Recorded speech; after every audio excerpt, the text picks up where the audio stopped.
Moin, I'm Catherine, and today I'm in bed with, and usually I would say, with my favorite books of the month off, but this is very, very embarrassing because I'm still stuck on the August wrap-up, because there was the Reeperbahn Festival in September and I had so much to prepare for the Reeperbahn Festival, and then there was the Reeperbahn Festival, and then I had to edit the Reeperbahn Festival videos, and then I had to put the Reeperbahn Festival videos online, and then I was sick, and then I was sick, and was sick, and was a little bit more sick, and was still sick, couldn't hear on my left ear, couldn't hear on my right ear, and now I'm better, but I lost the motivation. But today I did a wonderful book talk with Gaiman. This is the starting point, and from now on I'm going to get back to weekly booktube videos. I promise, and Clara behind the camera will be there to kick me as hard as she can. And I can do this in one video still because in August I listened to 16 books, listened to 16 books.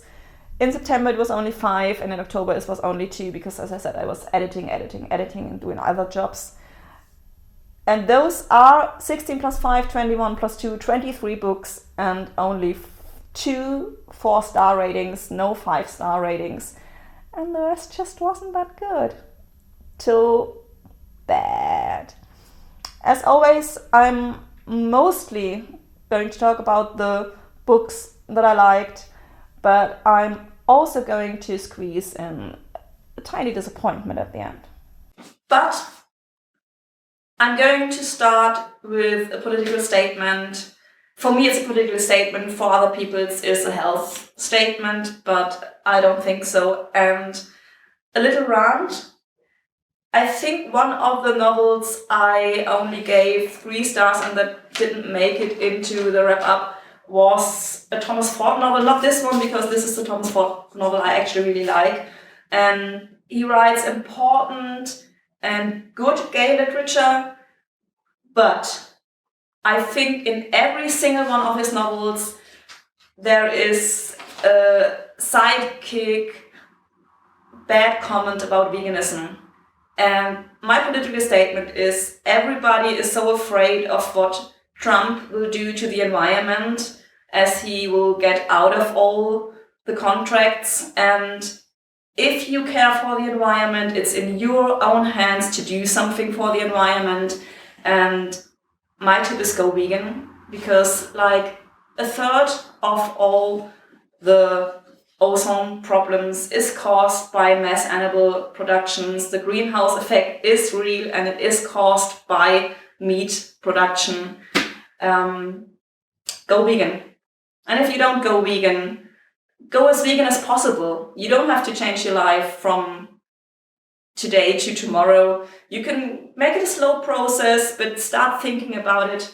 And as always, I'm going to call out for the authors I like to write more positive vegan characters, because you really have it in your power to change the minds of people. So write positive vegan characters. And Thomas Ford, especially you as someone who knows how it is to be discriminated and to experience hate for no good reason at all, shouldn't rant about veganism. I'm going to start with the 4-star novels. I'm just waiting for Clara to tell me that you can read the title.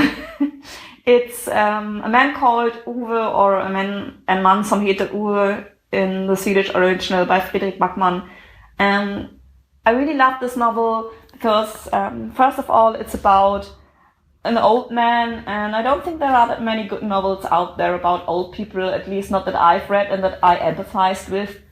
And he handles that very good, and Backman writes very funny stuff, and this novel is about suicide too, and he still gets the line, and you would think that it's contradictory to be funny and write about suicide, but Backman manages it. It's all about friendship and family and Assad's family. I think you actually use the word Assad's family in the English language, don't you?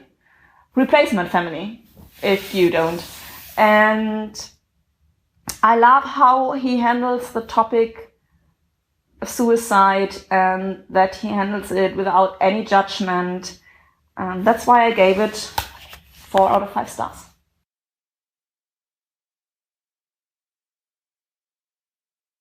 The next one is Coraline by Neil Gaiman.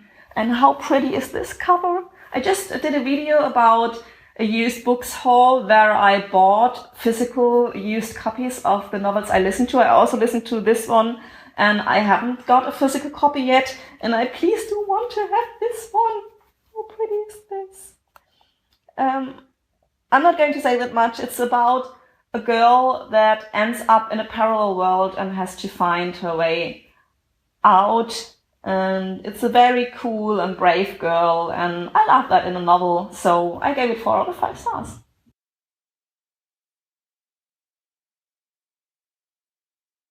This is one of 3-star novels, is Blaue Nacht by Simone Buchholz, and sadly, I think the series is still not translated into the English language, so write your editors, demand Simone Buchholz's crime novels. This is the 6th part, I think, in the Jess Riley and the latest novel.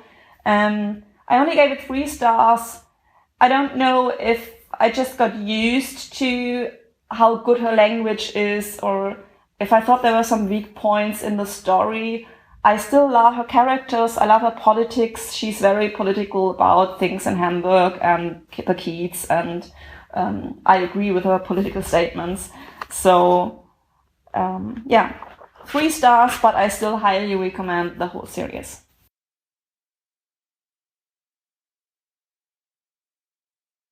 Then I listened to Bird Box by Josh Malerman. I'm again waiting for a sign. Perfect.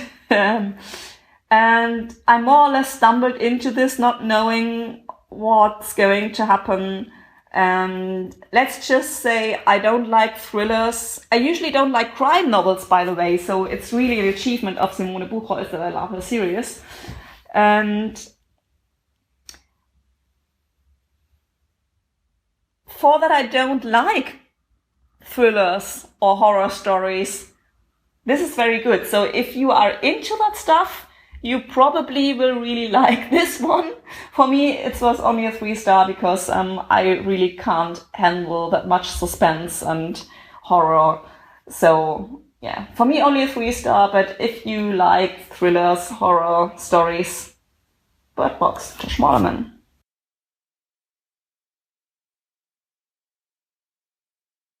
Then we have Let's Pretend This Never Happened by Lawson.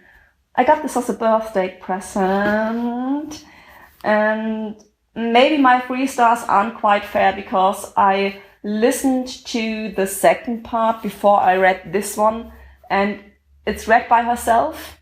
And at some points I thought, yeah, okay, you think you're funny. And she is funny, but I still thought, yeah, okay, you're funny. I think I would have liked it much better if I'd read this one first, because I knew parts of the stories already from the 2nd part, and I admire what she's doing. I admire how she's handling her sickness. She's very heavily depressed, and suffers from panic attacks, and she makes the best out of this, and she writes funny but still true stories about it. You literally sometimes can like feel how bad the situation must have been for her, and I think that is very, very good, and I probably would have given it 4 stars otherwise. So that's why I still took it into this video, because I think it doesn't hurt your brain to read this.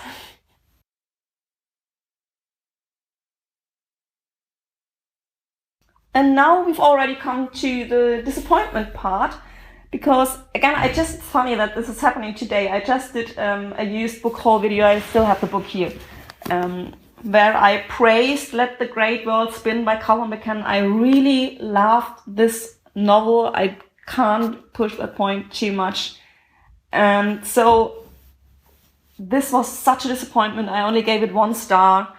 And I got the feeling that McCann had a basic idea what he wanted to base the story, a basic idea what he wanted to base the story. You know what I mean, base the story about. And just didn't know quite where to go with it, and I found it utterly boring. And yeah, I was disappointed, heavily disappointed. I don't know if it's just me. I've also read Dancer by him and thought it was okay. I quite liked it. Also found it a little bit boring. So I don't know if I'm usually just not a McCann reader and this was the exception, or if he's just getting worse, or I don't know what it is. I was just I had so much hopes for this and was so disappointed.